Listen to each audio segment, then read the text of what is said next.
మేము బాపట్ల జిల్లా కారంచేడు మండలం స్వర్ణగ్రామం నుంచి ఇక్కడికి వచ్చామండి. మా తల్లిగారైన సాతులూరు వెంకట సుశీల గారు గత 7 సంవత్సరాల నుంచి మోకాళ్ళ నొప్పులతో బాధపడుతూ ఉన్నారు.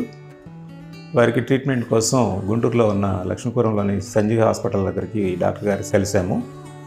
వారి సలహా మేరకు కొన్ని టెస్టులు చేసేసి సర్జరీకి ఫిట్నెస్గా ఉన్నారు, చేయించుకోమని సలహా ఇచ్చారు. వారి సలహాను అనుసరించి మోకాల ఆపరేషన్ సర్జరీ చేయించాము. ఇప్పుడు ఆమె చక్కగా ఆమె పనులు ఆమె చేసుకుంటూ నడవగలుగుతున్నారు. అంతకుముందు కంటే చాలా బాగా ఉంది. ఈ హాస్పిటల్ వారికి, డాక్టర్ గారికి, దీన్ని సహకరించిన అందరూ స్టాఫ్ అందరికీ కూడా మా ధన్యవాదాలు తెలుపుకుంటున్నాను.